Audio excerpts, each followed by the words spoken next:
What is going on, Lucid fans? Welcome back to Financial Journey. So, looking at the price, it is a absolute bloodbath. I'm going to talk about exactly what is causing that and where possibly the bottom might be. But before I get into any of that, making sure you guys hit that thumbs up, subscribe, do all that fun stuff. Also, pop over to my Discord, link in the description below. It's a free chat. With that said, let's get right to it. So you can see on the live ticker, $13.84. We are in the 13s. That is absolutely insane. 29.9 million shares being traded.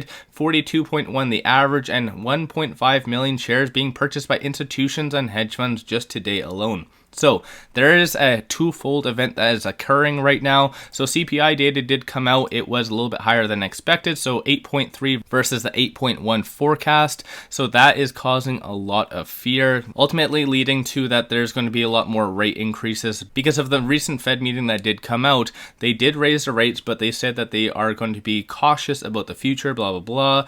And unfortunately with this data, it gives them a lot of ammunition to raise the rates, which ultimately hurts a lot of growth stocks. And in combination with that, there is also the China lockdowns that's affecting a lot of companies, the supply chain all around the world, and more specifically when it comes down to Lucid. Peter did say in the recent earnings that they aren't cutting forecast as of right now. The 2022 forecast still staying in line with the 12 to 14,000 vehicles, but they did say that if the lockdowns do continue and if there is still supply chain issues out of China, then they are going to have to cut that. And most likely this is exactly what a lot of investors are now thinking of. And so I just want to show you this as well. So looking at the breakdown, largest EV companies based on market cap, unfortunately Lucid is now number 3. It has gotten taken down by Li Auto. And not only that though, but the sentiment when it comes down to Lucid is not necessarily that good because of this as well. So JP Morgan, the new round of 13Fs did come down the pipeline, and so some big names did disclose their position, but JP Morgan did close out 72% of their calls. They did raise the physical shares by 5%, but at the end of the day, it still really hurts Lucid. It shows that JP Morgan alone doesn't have that big of faith for Lucid. But that aside though, a lot of institutions have been increasing their position, as you can see, 700%, 169, 181%. So there is still a lot of institutions that are increasing, but unfortunately, the big ones as of right now, starting with JP Morgan, doesn't look like they're really into Lucid as much as we were expecting. So this is a little bit more of a hit towards us as well. And then there was this. I'm just going to briefly touch on this, but again, take it how you see that. It's from Reddit, but it's more so about the AMP updates and Arizona and Lucid and everything like that. So they do touch on several different things, one of which is the shutdown. I'm not necessarily really focused about that. They do talk on some other things such as the overall vehicles produced and what they're currently at, colors, and that are in the beta testing stages. But one thing that I want to draw your attention to, and I'm a big believer in that you need the best of the best. You need the best company, you need the best technology, you need the best customer service, you need the best of everything. And so far, Lucid has done fairly good in that.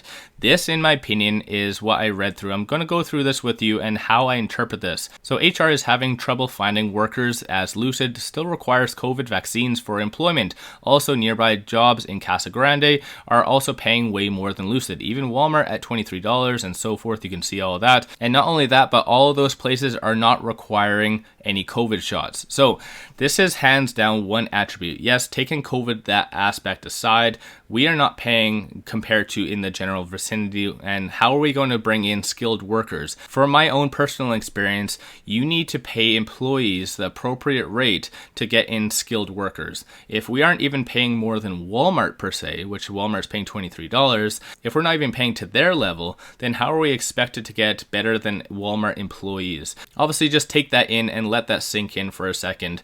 Again, this is all from Reddit, so I'm not really sure the credibility of this, but assuming this is correct, this isn't necessarily the best news. And so I'm going to tie it all together with technical analysis, but before I do that, there's one thing I just want to bring up, and looking right here, so popping over to Interactive Brokers, I like to use them, obviously you guys all know that by now, and looking at the ratings, so as of right now, it still has the latest as Citi, and so this is a lot of good information if you are looking for that, but one thing I just want to show you is the social sentiment.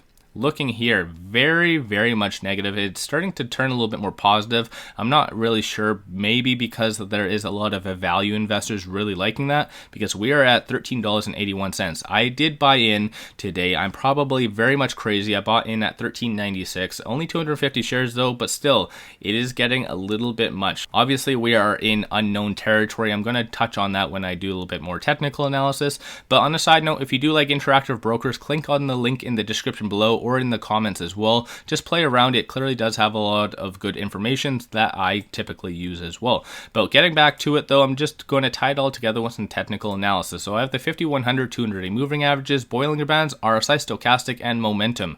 So looking at momentum, you can see number of buyers is just down massively. Stochastic, similarly, we are at 10, and there is still that deviation, so red line above the black showing a little bit more of a bear sentiment. RSI is currently at 27, and so the reason why I have RSI and stochastic together on there is a lot of institutions have a lot of those indicators incorporated in their algorithm for buying opportunities. So RSI anything below 30 and stochastic anything below 20 signals great buying opportunities. And looking on the actual chart, we're at the lower percentile of the Bollinger Band as well. I'm not going to give you that much of a prediction because when it comes down to technical analysis, we use historical data to kind of give you a future projection of where things might go. And unfortunately, we have never been to these levels. So take that how you see that.